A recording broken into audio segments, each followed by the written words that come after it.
Ready? I'm ready. I haven't done this in a while. You got it, Tim. Goodbye and welcome to... Oh, shit. Fuck. God. No. I had too much faith in myself. All right, take two.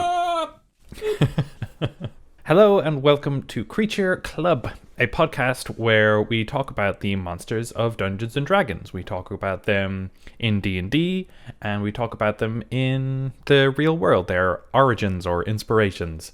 I am your host, Tim, and I am joined by the delightful and occasionally dastardly Mikey. Occasionally dastardly. Like, it's true, but where'd you get that from? I don't know. I was trying to think of another D word for delightful. So Delightful. But dastardly and delightful are very different things. Yes, they are extremely. I don't know a whole lot of delightfully dastardly. No, I know delightfully dastardly, but I don't know delightful and dastardly people. Yeah. I was trying to say that, like, you represent... I mean, we all honestly represent some form of, like, both sides of a coin. So you're dastardly and delightful. I'm timid and tumultuous. You're Tim, not timid. Oh, sorry. My ID is timid.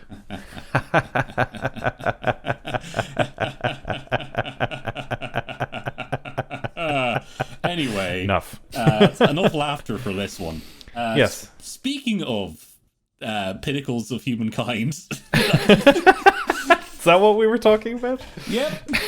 That's us. We're here to talk about the Empyrean.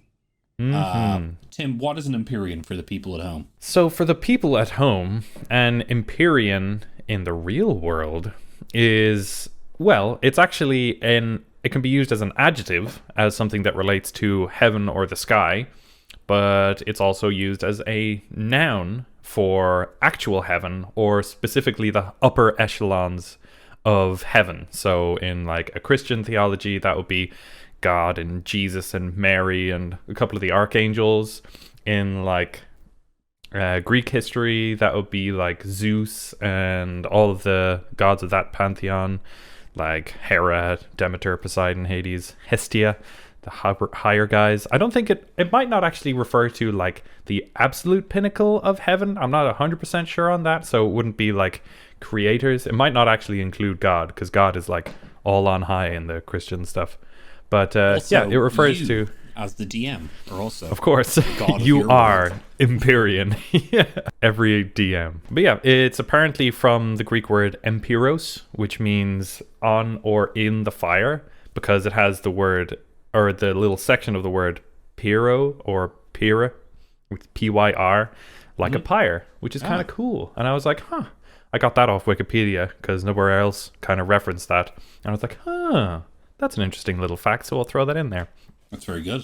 But yeah, that's kind of it. Empyrean is not a specific subsection of person. It is, like, basically demigods or occasionally actual gods, you know? So, like, Hercules is a demigod, but I don't think he would be considered an Empyrean, actually, because, like, Zeus would be considered an Empyrean.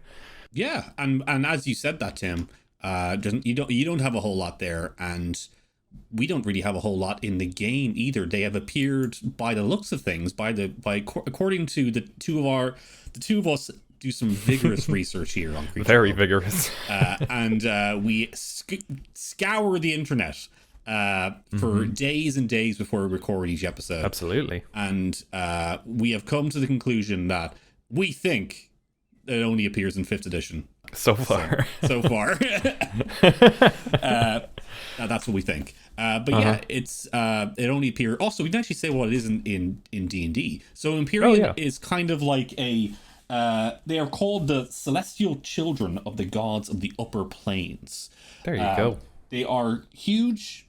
They are like titans, basically. But they're kind of like, children of God children. Yeah. Not exactly they're just demigods, like you and me. But they're also kind of still powerful. They're kind of like God, like deity blooded in them.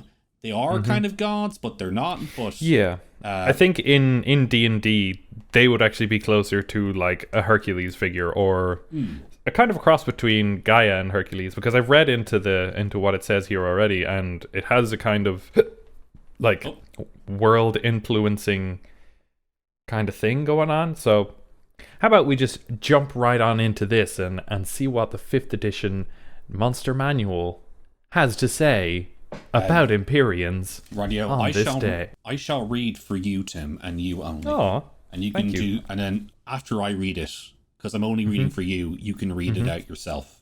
Okay. For the people at home.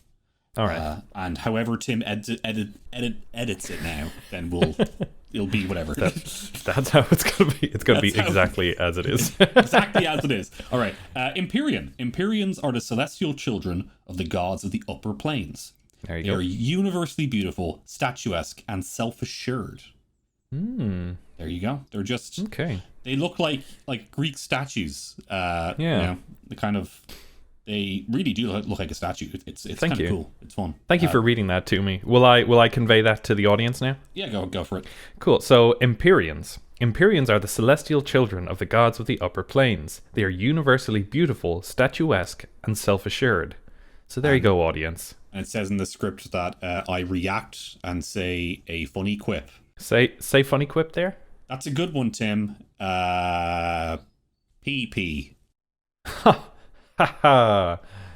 And then I give a gentle laugh there. A kind of maybe could be construed as dismissive, but also I think I nailed that one. So All right. I'm just gonna read the rest of that, Tim. We're sure. Enough of this time faff.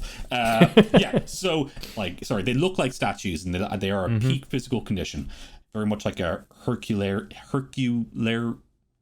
kind of looking figure, really. But let's just read the rest of it. Sure. Manifest emotion. An Empyrean can experience deity-like fits of serenity or rage. That's two different things, but it can do that. It can affect the environment around it by its mood. When an Empyrean is unhappy, the clouds might cry tears of salt water, the wildflowers in surrounding meadows might wilt, dead fish might wash ashore in lakes or rivers, or a nearby forest might lose the leaves from its trees.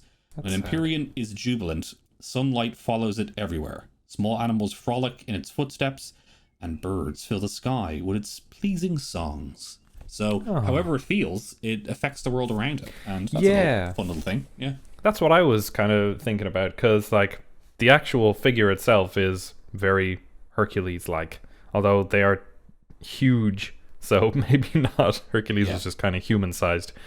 But yeah, that kind of influence on the nature around it is maybe a way that you could, like, link your magic to the specific, like, gods of your planes or whatever, because this is a fun little character, which is, like, man, you could really use this for a hook for a lot of cool stuff, I think. But we'll talk about that in the third part of this episode. You're getting ahead of yourself there, Timbo. Getting ahead of myself, as I do. Absolutely. Hold on to your cool ideas there. We'll need them. We'll get there after dinner. Yeah. Yes.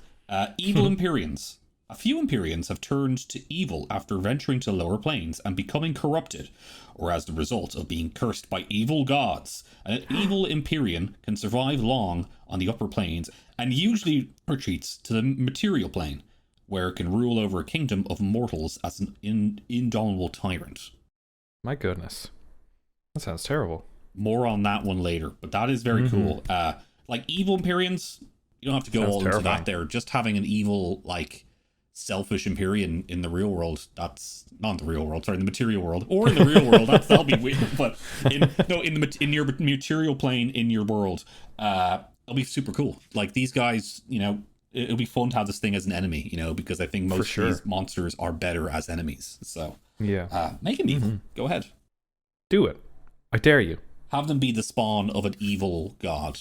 Ooh. Yeah, but we'll go more on that later. And I'll read out the last one.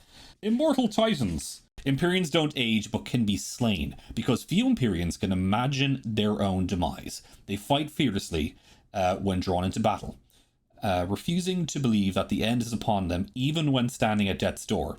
When an Empyrean dies, its spirit returns to its home plane. There, one of the fallen Empyrean's parents resurrects the Empyrean unless he or she has a good reason not to. So has a good reason not to. You can go like, "No, I'm not dead." You can go like, "I shot you, you're dead," and then the Empyrean's like, "No, I'm not dead." no, I'm not. Yeah, you're dying right now. You're drawing your last breath. No, I'm not. No, I'm not. Shield. I have a shield this entire time. No, so these guys are so, connected to the deities of your world. And the gods, and they could literally, like as it says, parents. They could be literally children of the gods of your world. Which I think is kind of what they're trying to say here. Of course, they would just if demons can go back to the wherever the hell they're from, and then they get resurrected, I think, or something, or the spirit just flows around in there. Of course, an Empyrean would get it in the higher planes. That last line of it, I think, is a bit weird because it says there one of the fallen Empyreans. Parents resurrects the Empyrean unless he or she has a good reason not to. So if they don't know that the Empyrean is down there, does some of their energy just get siphoned away to resurrect this Empyrean, or is it like they'll realize that the Empyrean has died and they have to have a good reason not to if they don't want to? It's very strange. I kind of get that, but it says stuff about evil Empyreans and maybe they retreat in material plane. So maybe they're their parents are come crawling back, eh? Well, you're not going back to life this time. You're being banished to the Phantom Zone. And then, we told you not to visit the lower planes. We told you not to visit hell, and look at you got corrupted. Now we're not going to bring you back. It's your fault. You turned evil. You did. You turned evil. So we did. But I can see that reason. What if they happen to become bad or something, or become good? Maybe they it doesn't have a good relationship with the gods or something. So the gods are looking for a reason to get rid of them. They're like, oh great reason. Now I'm not gonna resurrect you. So I wonder if they would take the reason of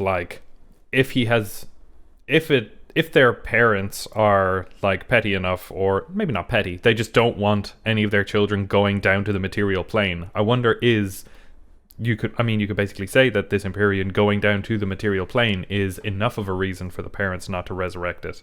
And that's what it says in the book. We are back to a classic Creature Club 1-page monster. So I like this. I like this one. Anything else about those little lore bits you want to talk about, Tim? Anything? No, I don't think so. All right. Then we shall continue on to the next part of the podcasting hour. To the meat and potatoes.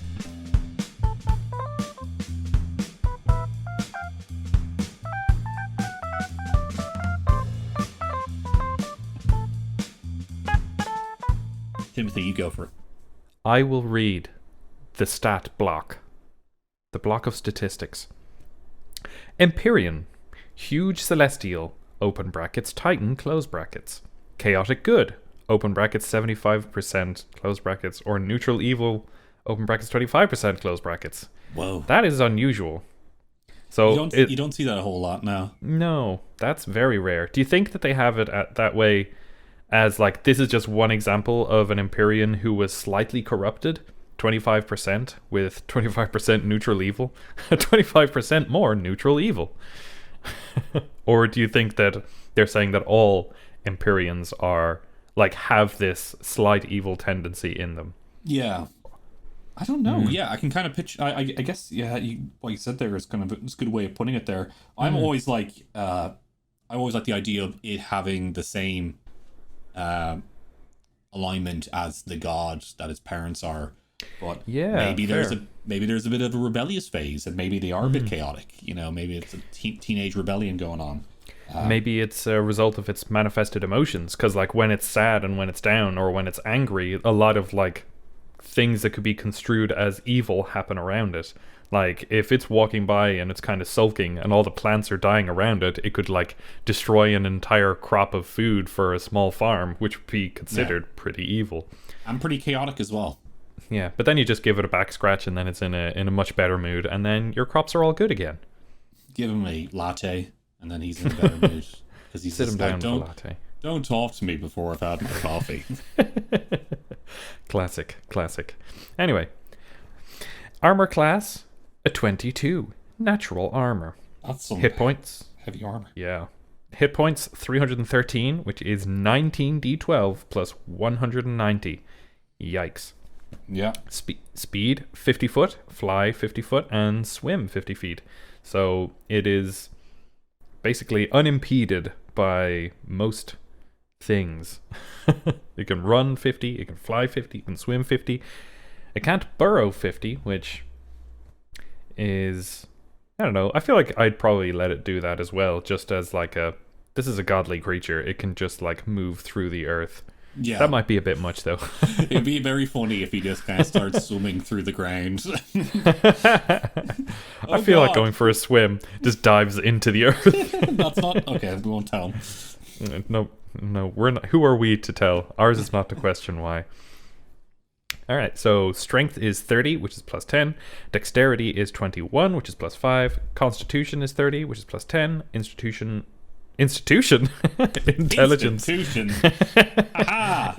Intelligence is 21, which is plus 5. Wisdom is 22, plus 6. And charisma is 27, which is plus 8. Wow. I don't know about you, Tim, but they are some good rolls. Those are. I don't know how you've rolled in your games before, Tim, but that's a good one in my books. What do you mean? It's you roll 30 D1s and then you take that as your strength, right? Is that what you did? That's what I did for strength. Well, I did and that constitution. as well. I tried to do that as well, but I got bad. I got zeros everywhere. Zeros all around on a D1. Zero strength. Wow, like all of these stats are better than you can possibly do as a normal humanoid. Like you can't get over 20. Could be best stats we've seen so far in the book. Could be. What was the Archangel do? The Solar. Solar, that's a good one. Let me have a look for you, Tim. All right, and I'll keep reading. Strength 26, and okay. It's after that. Yeah, it's actually better after that. It's around the same. Is it all over 20 though? Yeah, all over 20, and charisma's 30, so it beats it into charisma. But Empyrean does have 2 30s. Empyrean. So. Mm-hmm. There we go. So, saving throws: strength plus 17, intelligence plus 12, wisdom plus 13, and charisma plus 15. Dang. Very dang. Skills: it is trained in insight, which is plus 13, and persuasion, which is plus 15. Man, this is crazy. The amount of, I mean, we're dealing with basically a titan or a god, so I shouldn't be that surprised as well. Yeah, which is a 3x3, right? Yeah. Crazy. Damage immunities: it is immune to bludgeoning, piercing, and slashing from non-magical attacks, which makes sense. Yeah, makes sense. Standard. Surprisingly little though, but fair enough. Senses: it has. Hold on, they're immune to that shite. Oh, wow, immune. Immune to just regular attacks. I mean, when you're at this guy's challenge rating is 23, so once you're at that level, I'm pretty sure you mostly have magical items at that point. Something else. Sure is. True sight: it has up to 120 feet and a passive perception of 16. It speaks all languages, or is all the language that it speaks. I guess that's up to interpretation as well. I'm going to just send a tweet at someone who knows. Chris Perkins. Hey. Chris, buddy, what's going on here? And the challenge rating is 23, which is 50,000 experience points for you to spend at your local grocery store. Yeah, mine actually says 32,500 experience points in my book. Wow. But checking my other sources, it's 50,000. But I don't know I don't know where they got 32,500 experience points from. Who knows? That's pretty wild. Both you and Daniel have some crazy, not very generous challenge rating experience stuff. We do, yeah, but we never get this far in a game, so it's fine. Alright, so it has innate spell casting, if we were to move on to the abilities. The Empyrean's innate spell casting ability is Charisma. Spell save DC is 23 plus 15 to hit with spell attacks. It can innately cast the following spells, requiring no material components. At will, it can cast Greater Restoration, Pass Without a Trace, Water Breathing, and Water Walk. Handy. Very. Once per day, it can use the Commune spell, Dispel Evil and Good. It can cause an Earthquake, Firestorm, and Plane Shift, which it can only cast on itself. Pretty good spells there. Pretty nice. They're 8th level, 7th level, 5th level, 5th level, 7th level for the once a days. And Damn. And yeah, around 3rd to 5 on the at-wills. Wow. That's pretty good. That's pretty good. Innate spell casting there. It also has 3 legendary resistances per day. The legendary resistance being if the Empyrean fails a saving throw, it can just choose to succeed instead, because that's what it means to be a god. It's tough to be a god. Nice, Tim. Thanks. It has magic resistance. The Empyrean has advantage on saving throws against spells and other magical effects, which is kind of to be expected. And it has magic weapons. The Empyrean's weapon attacks are magical. I guess regardless of whether it actually has a magical weapon, it just holding it makes it a magical weapon. I think that all of its weapon attacks are going to be magical. So if it tears a column out of a building and attacks you with it, that column is a magical weapon. No, it has to be, it has to have proficiency in improvised weapon, because it's not technically an improvised weapon or something. If he just takes a random column. I actually don't know with this. The thing about 5th edition is that it's kind of whack. Yeah, it's kind of all over. Why does anyone play this game? No, yeah, but I don't know. But honestly, of course, Tim, I would do that myself. If I would just have him pick up a column, and then it would be a magical column if he's using it. Because I just like to say all of his attacks are magical because he's just magical. Go. You know, that will be my homebrew with that one. So it has some actions. It has a maul. It just keeps a maul with it. Of course. Melee weapon attack, plus 17 to hit, reach 10 feet, 1 target. A hit is 31, a 66 plus 10, bludgeoning damage.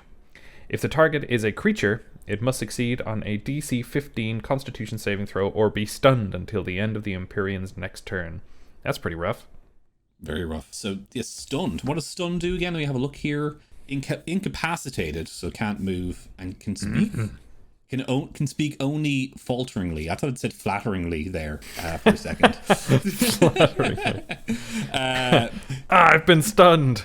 I just saw someone really beautiful and I was stunned. You're very handsome. I can't move. Please help. I mean, sorry, don't help because you're great. I love you. Yeah, so can only speak falteringly. The creature automatically fails strength and dexterity saving throws, and attack rolls against the creature have advantage. Yeah, that's very. That's a good one for him. At least. Bad for the Good job. Good job, Empyrean. Wow. Yeah. It also has a bolt attack, a ranged spell attack with plus 15 to hit, range 600 feet, 1 target. The hit is 24, a 76, damage of the following types, Empyrean's choice: acid, cold, fire, force, lightning, radiant, or thunder. That's pretty rad. Very you rad. get to choose your type of damage. I like it. Can you choose? So you can choose any of them. So yeah. It's not like pick one, and that's like it's a lightning bolt wielding Empyrean. Yeah, like it's this round it's lightning, next round it could be force, next round it could be anything. So that's pretty cool. It has some legendary actions also. The Empyrean can take 3 legendary actions, choosing from the options below. Only 1 legendary action option can be used at a time, and only at the end of another creature's turn. The Empyrean regains spent legendary actions at the start of its turn. It has a attack, where the Empyrean makes an attack. Just another attack? That's pretty good, especially if you're using that maul attack. Yeah, and it actually doesn't have a multi-attack, which is kind of interesting. Oh, interesting. Yeah, I guess that's its multi-attack. So that means after every turn, basically, of your players, let's say if you're fighting like 4 players, then 3 out of 4 players each turn, they'll just use that attack one, maybe. Yeah, but also on their own turn. So if you're fighting 3 people, then or 4 people even, you take your turn, and then between each of the other attackers, you get to attack again, and then it comes back to your turn where you can attack. Yes. That's pretty intense. Yeah, that's the first time I've ever seen that of a no multi-attack, but just a legendary attack action. I've never seen that before, but that is a fun way to do it, I think. That's kind of cool. You can choose to do a multi-attack kind of thing, or you can do one of the other legendary actions that you will call out right now, Tim. But its maul is very powerful as it is. Yeah, it breaks up the round in a really cool way. I really like it. Yeah. All right, continue, Tim. Yes, it has a bolster action that it can do. The Empyrean bolsters all non-hostile creatures within 120 feet of it until the end of its turn. Bolstered creatures can't be charmed or frightened, and they gain advantage on ability checks and saving throws until the end of the Empyrean's next turn. Wow. So he's also a support. So he's an extremely powerful attacker, fighter, but he's also a very handy support guy. He's very supportive.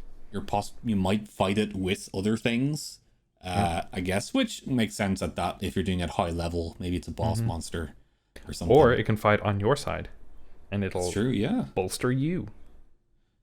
That's very true. All cool. Non-hile creatures within 120 feet of it. That is a huge radius. Its last legendary action is Trembling Strike, which cost it 2 actions. The Empyrean strikes the ground with its maul, triggering an earth tremor. All other creatures on the ground within 60 feet of the Empyrean must succeed on a DC 25 strength saving throw or be knocked prone. That's pretty rad. One turn you bolster, and then all of your friends have, like, advantage. All other creatures. Strikes the ground. All other creatures. Yeah, so you can bolster one round, and then the next round you do this Trembling Strike, and then all of your friends have advantage on the saving throw, whereas all the hostile creatures have no advantage. My God, so and if you're up against this thing, its maul is like enough to like really do some damage on you by stunning you. And now he's also possibly knocking you down on the ground. Yep. Getting rid of half your movement or something, or all of it, whatever. Yep. How do you get up from being prone? It says here, actually. Use half your movement, yeah. Half movement, yeah. So that's just salt in the wound there. That is an insane amount of stuff. I do like that they gave it a bolster kind of action. Yeah. Because you don't see a whole lot of like boss-like monsters that can, help out its little minions. Or help out you if you're fighting with it. It's cool. It's very cool. And you can picture it because, of course, it's like very close to a god. It's very close to kind of a leader, godly figure. Of course, it'd be like, no, like, fight alongside me. Like, you can win. And then it's cool. I like it. I really like it. Yeah. Trembling Strike just looks cool in your head. Like, just not like hitting the ground, maybe punching the ground with a big force. And then everyone's like, whoa! And then, like, knocks to the ground. Like, it's fun. It's a great little image in your head. For sure. As we said already, the attack is interesting. It's quite an interesting way of doing it. Now, Tim, what do you think of that stat block? I think it's extremely powerful, very obviously. Yes. We were kind of slightly stunned by it. Nice. All the way until we were like, oh, wait a second, this is basically a demigod, so we shouldn't be too surprised by these ridiculous attacks. But even so, it's like a good balance of damage potential, and with that bolster, which it can do all basically as often as it likes, which is okay. So the bolster lasts until the end of its next turn, so it only needs to do it once per round for all of its friends to basically have unlimited saves. So that's kind of unlimited advantage, sorry. But until the end of the Empyrean's next turn. Yeah, it's crazy. Oh, it says until the end of its next turn twice in that block. Empyrean bolsters all non-hostile creatures until the end of its next turn. They gain advantage on ability and saving throws until the end of its next turn. Which one's this? Sorry. Yeah. Bolster. It says end of its next turn twice. End of its next turn until the end of the Empyrean's next turn. That's weird. But yeah, I like it a lot. It's really cool. I would love to fight alongside this or be of a high enough level to challenge one of these, because I think it's kind of an evocative fight, whether you're fighting it or fighting alongside it. Yeah, because like it's inspiring to have as a leader, and it's terrifying to fight. Yes, and looking at the stat block, it kind of does a few things, but it does those few things really like well. It's very strong. It does like a attack, but the attack is devastating if it hits you. And if you like fail to like 15 Constitution, that's pretty. You can avoid that as if you're fighting like even like as like a level like 16 to 20 character. You're definitely going to avoid that most of the time, I think. But if you get hit, you're done. You're dushed. So you're done. And yeah, Bolt is fun. Two different kinds of attacks there. It's just not a. It's a powerful boss monster, but it's a very small stat block for one, and I like that.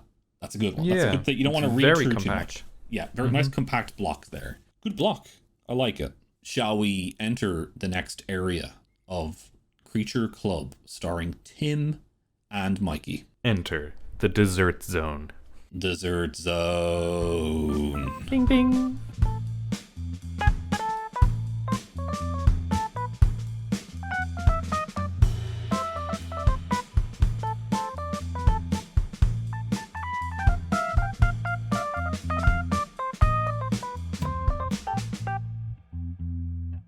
Welcome to Dessert Zone. Welcome to Dessert Zone. With Tim and Mikey. Tim and Mikey, Dessert Zone. Hi, welcome back, guys, to Dessert Zone, starring Tim and Mikey. I am Mikey, and this is Tim. Hello.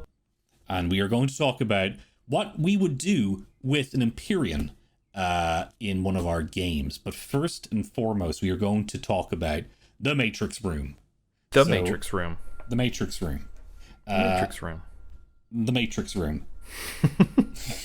I take a couple takes on that one just so we have a few that we can go to. You can choose which one to use for that one. So it's challenge rating 23 according to this. How do you gauge that? You can't have 4 level 23 characters fighting because that doesn't exist. I mean, a standard party is going to get borsted by this guy. I think regardless of what level the characters going up against it are, its ability to attack in between their attacks, even if it's 4 characters going against it, is pretty ridiculous. Like even if you like hold it in place, then it has its ranged spell attack that it can just chuck at you. Yeah, it won't get you to be stunned with those, but it's still gonna just like rain hellfire down on you, which is crazy. And if we're going with that, then it says 4 level, let's say 20 characters against it.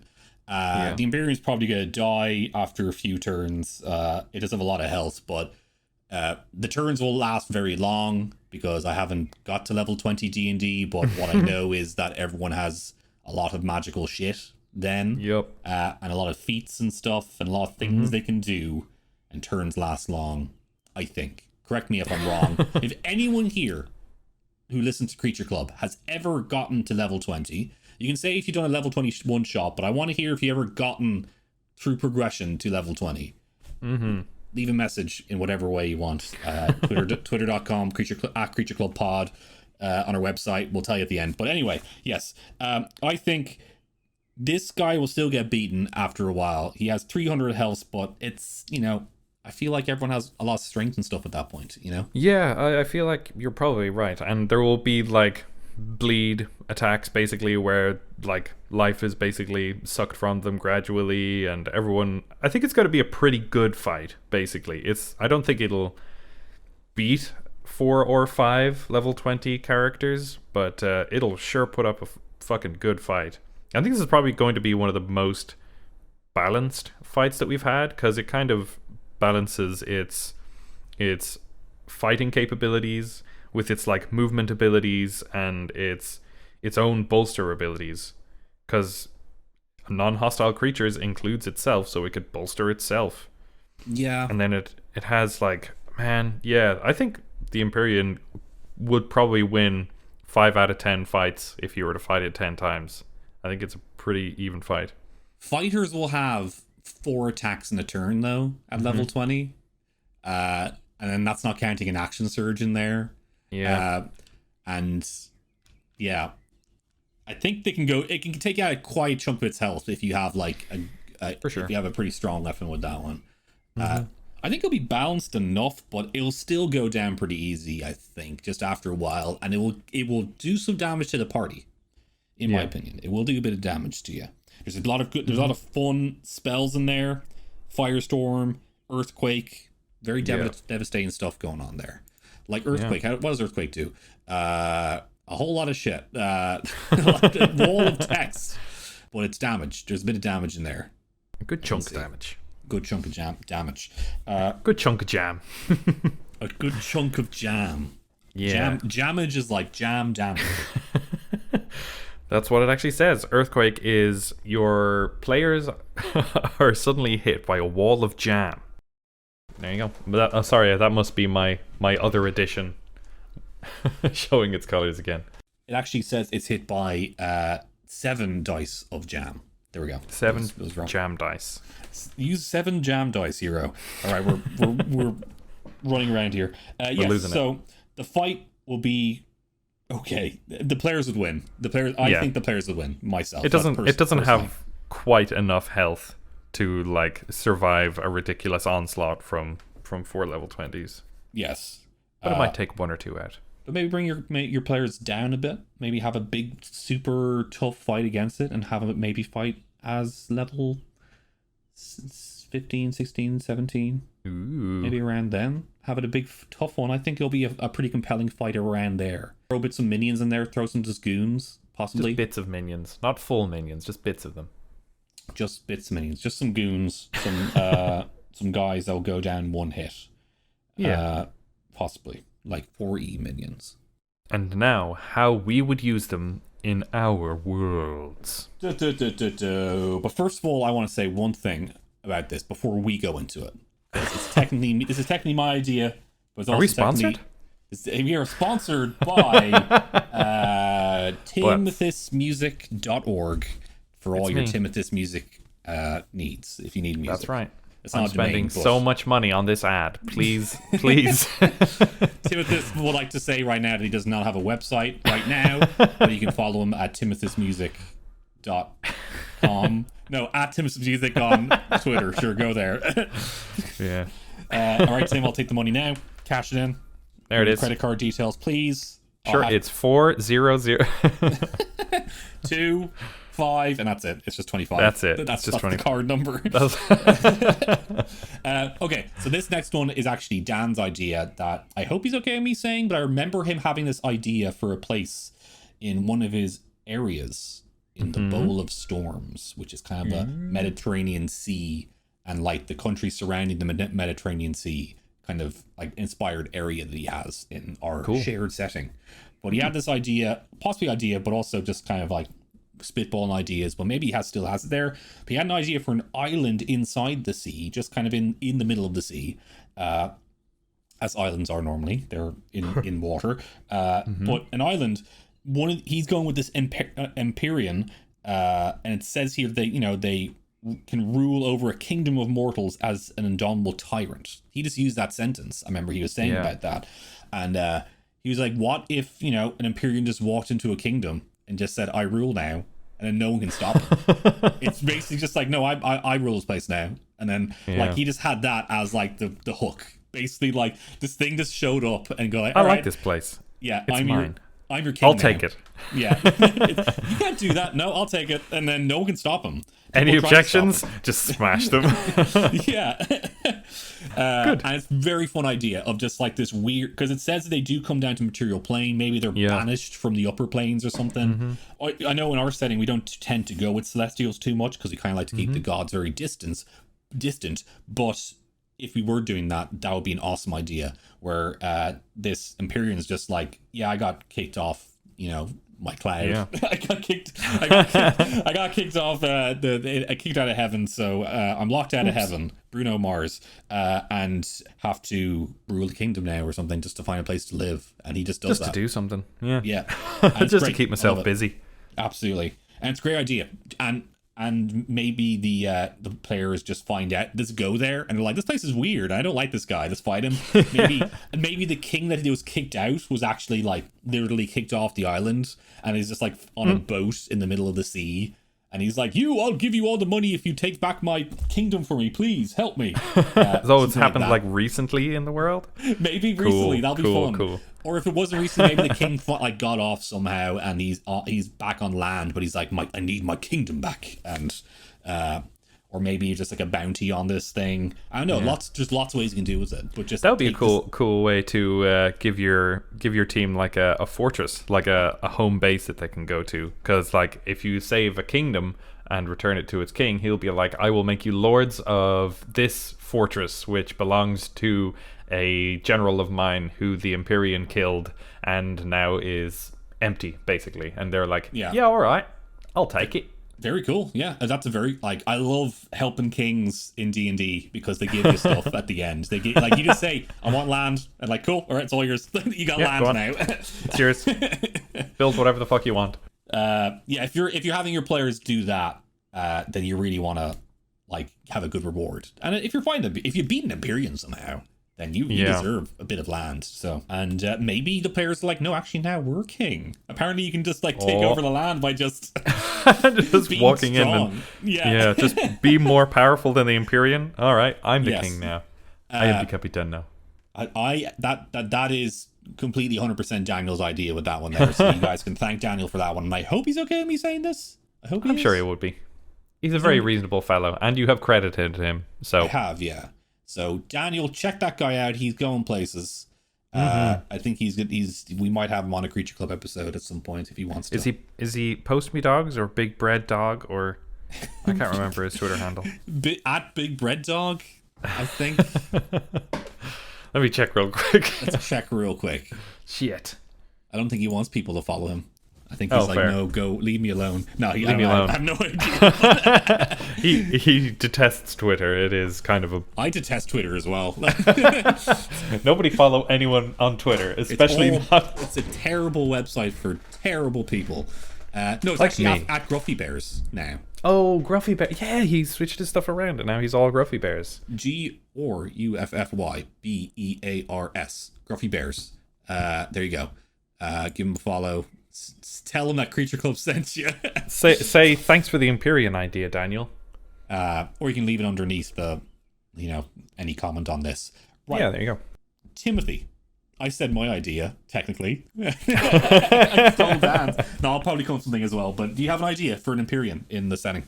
Daniel was inspired by that Indomitable Tyrant, and I was kind of inspired by their manifest emotions kind of thing.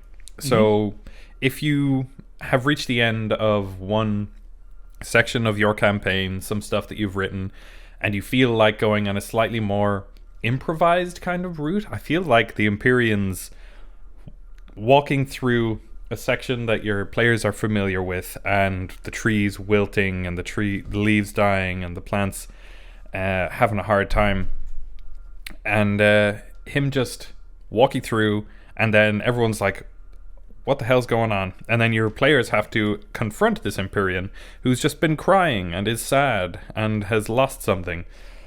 And then maybe he's lost his memory or something. Like, he doesn't know who he is, what he is, what's going on. And you have to, work out his story by, working backwards from wherever the trail of kind of sadness leads to. And then it could be anything. It could be a great powerful wizard use feeble mind or something to destroy his memories in his brains or whatever, and then altered his memory after his feeble mind, and then just caused this great titanic Empyrean angel demigod dude to be lowered to this fumbling, bumbling, sad environment destroying creature who's just having a real hard time. Yeah. And then as you work with him, he'll get to know you, and then he'll basically start to develop a confidence in himself again, and then maybe the self-assuredness will come back, and then he'll be confident and he'll fight alongside you in whatever final battle there is, because whatever wizard did this to him is probably pretty powerful, has probably got some significant defenses from wherever he is. And maybe it'll be maybe this Empyrean will have walked from such a desolate area, or walked through a desert or something, but your characters still have to follow along, because this Empyrean Titan is basically immortal. He could just 100 years of walking being sad will pass unnoticed to him, so you just follow the trail. And maybe if he's happy, you have to make him laugh or something, and then he just spawns an oasis next to him or something in the desert. So nice. We have to figure out a joke for this, for this Empyrean. Bard, please come up with something. Fucking. What did the orc say to the goblin? I don't know. What did the orc say to the goblin? Brush your teeth. Oh, nice. But yeah, I like that a lot. Just having this guy be a hook for some improvised adventure. Like, I basically improvised that idea as I was kind of coming up with it. Right there, you saw real-time Tim-provisation. Nice. I made that up right at the same time. Maybe you true. can call him the Tim Mortal. How many Tims can I do this? You're on fire right now. You're literally on fire. Oh my god! I really like that, Tim. I'm having it more as Thanks. going with an Empyrean as an ally idea. Yeah. I am going to take that idea right there and make my own idea that I just thought of there. So, an Empyrean appears on the material plane. Okay. And is like, you guys seem powerful. You might be able to help me out. I want you to help me fight these gods and take my back. I've been kicked off, so I'm angry. And then you're like, okay, let's do it. Pissed. And then he takes you on because he has plane shift and stuff, he's able to take you on an adventure to the higher planes. And his plane shift is self only. Although if you're powerful enough for him to be like, you guys come here, presumably you will have plane shift or some kind of planar shifting abilities. So that's not a fork in the road for you. Yeah, absolutely. So maybe you are sent on a adventure with them to take down these gods, and then maybe the Empyrean dies along the way, and then you're like, oh god, we're way over our heads now. Am I gonna have to take his place now? Yeah, maybe you do. Maybe you absolutely do. And then you fight. That's all I can think about, just fighting gods now with Empyrean. Just doing this high level adventure there.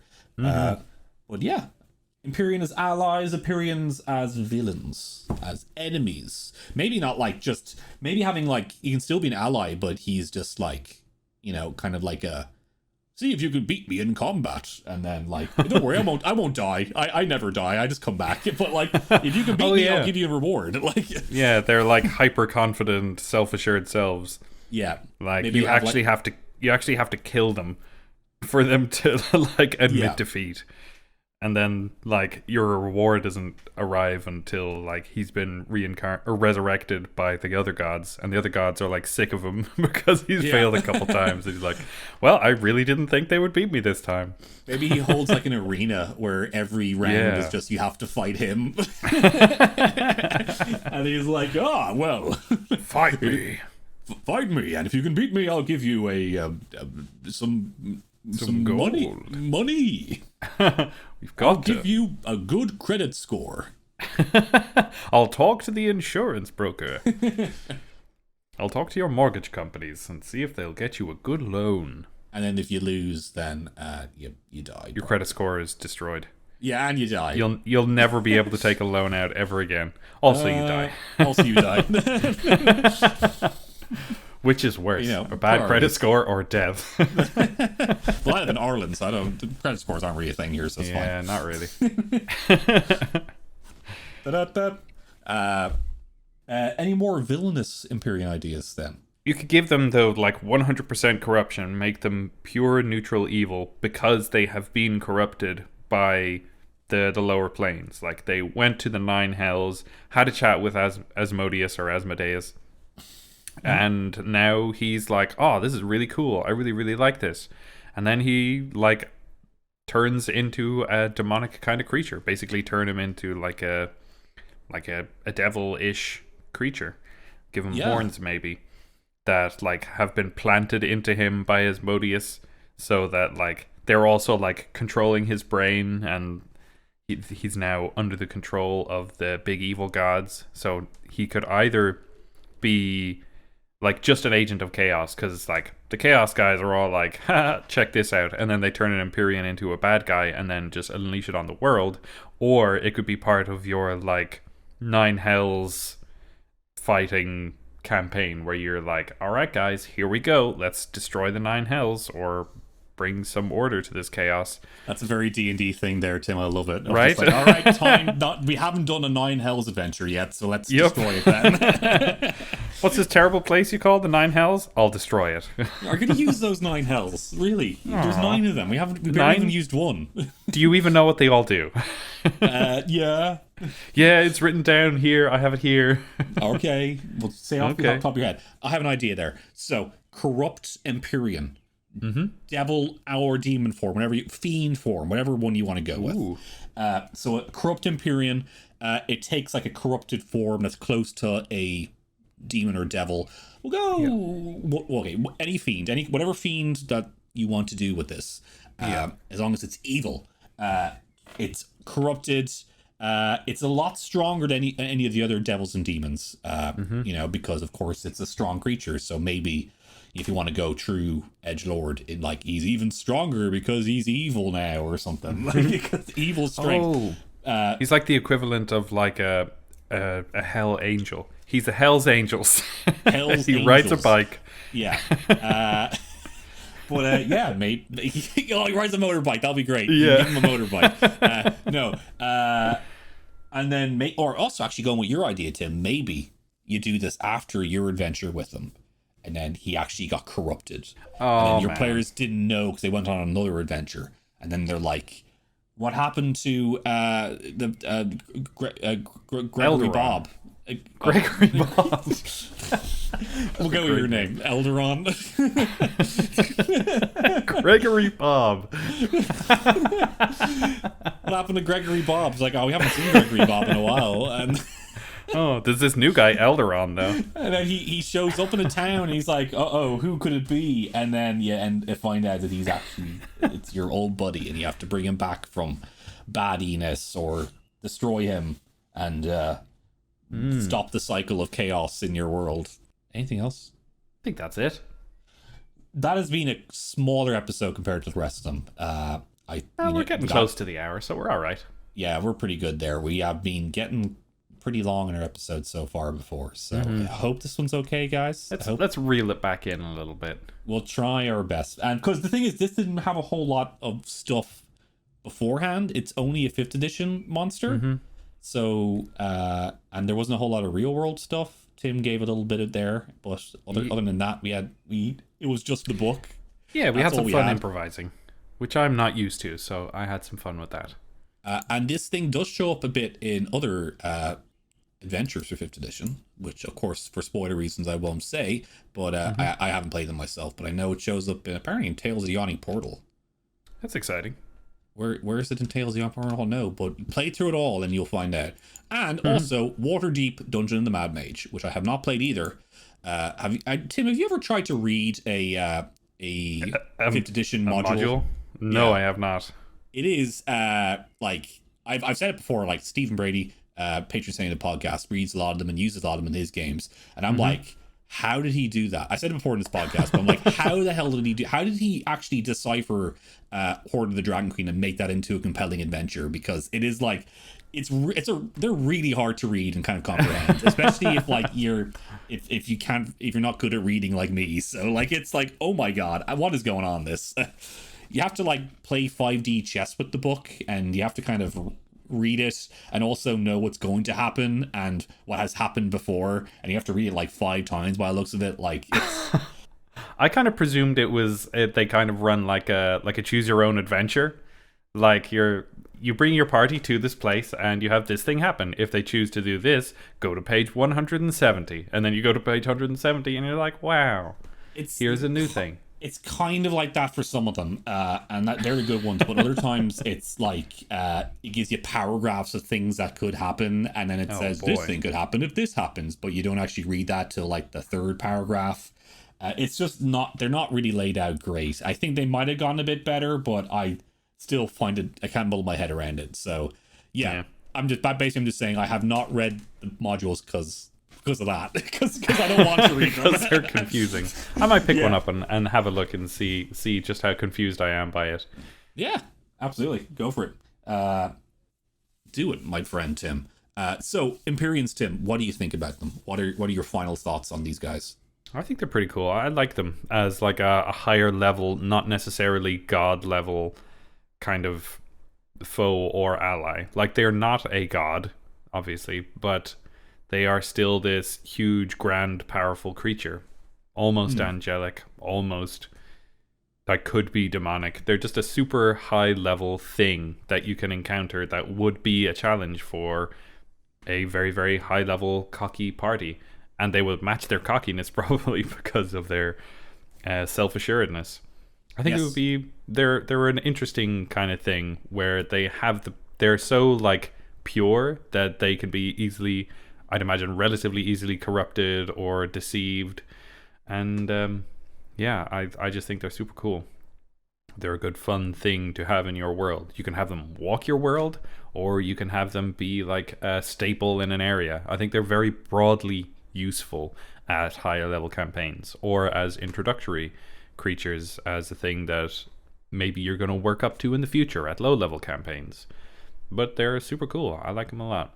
Walking your world sounds very cool to him, because I kind of picture like almost like a legendary Pokemon, basically, that just wander the world, and then you're like, oh, I found him, he's there, get him. There he is, throw your Pokeball. And maybe he does wander to the desert, and sometimes he does, like, if he sees passers-by, he would kind of spawn an oasis next to you and go like, that is for you, travelers. And then like, who's this huge cloaked thing that's helping us out? Like, where'd you get the cloak? How'd you get a cloak so big? Is that a giant, or is it a... And then he's like, I'm not telling. And he just says a shush. He just gives a smirk and is like, maybe. And then he runs away. He's a mysterious character. Yeah, he just kind of literally just runs or away. Or he flies away because he can fly. Or he burrows away because we're going to make him be able to burrow now. He just disappears into the sand. Yeah. You can swim through sand. I think Empyreans are cool. The stat block is compact but high level, as I've said there before. Interesting stuff going on there. The absence of multi-attack is very cool. And very interesting and different. I just like a different kind of stat block. It's like it kind of breaks up the monotony of running monsters, I think. So the amount of ones we've seen with multi-attack, so it's just good to see something like that. It's a bit different, just a little bit different. And as you said, Tim, they can be, they're not quite godlike, but also I think that they're just a little bit closer to it. So it kind of shows to your players, like, you guys are getting there. You're getting pretty close to, gods, even though they might not fight gods. But for some reason, I progress my D&D games. Like, you go from fighting a goblin at level 1 to, like, killing God at, like, level 20. That's it. That's how I progress my games. So that's the end of all of Mikey's games. You kill God. Well, it's because in every Final Fantasy game, at the end, you kill God. Yeah. So I want that in all my games. If I was in charge, I just want to like fight God at the end. So that's pretty rad. Yeah. So I think Empyreans is a good step towards that, and they're good monster. I like them. You can put them. They can do lots of different things in your world, and they're very interesting. Yeah, for sure. Very cool. Great stuff. Tim, I like that, and I like you as well. I like you too, Mikey. You're pretty cool. You're pretty cool, Tim. I like you and your hair. Oh, that's very nice. Thanks.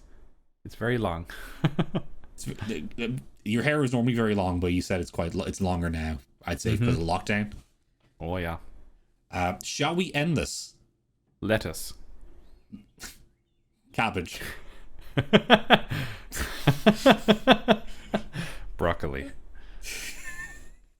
Thank you for listening to Creature Club, guys. Yeah, so if you guys liked this episode, I know it's a shorter one, but if you liked it, consider subscribing to us and following us on whatever podcasting app you use if you haven't already. And if you like this, let us know by leaving us a comment on the website, creatureclubpodcast.com, or send us a form. We don't have a form, sorry. Send us a contact us form, which is basically just another like an email to us. You can kind of leave us a message and saying some, leave us whatever you want there. We read them all. We have read all of your emails, guys. We've seen them all. They're all great. All absolutely delightful. I'll probably maybe read one of those unless somebody says that they don't want me to, because apparently we don't have many listeners on iTunes so much anymore. But if you are on iTunes and if you want to let us know how you feel about the podcast, the reviewing process over there is actually a very powerful tool on iTunes. If iTunes sees that we're getting 5-star reviews with comments, then they might boost us a little bit more than if you don't. So If you do that, that's super cool, and I will read it out on the next podcast that all three of us are together in. Absolutely. Which is I don't know when we're going to do that. It's very hard to keep us all together in one place. It is, yeah. It's tough, but it'll happen when it happens. Yeah, you guys can be a part of that. And as we said before, follow us on Twitter at Creature Club Pod, or just look up Creature Club Podcast on Twitter, and that is it. Thank you so much for listening to the show, guys. It means a lot to me and me only. Yep, I don't care. Tim doesn't really care for you guys. Sorry. Sorry, that's not true. That's not true at all. That's just a blatant lie. Okay, thank you so much for listening, guys. Next episode, we will talk about something else. I have been Mikey. I have been Tim. Stay cool.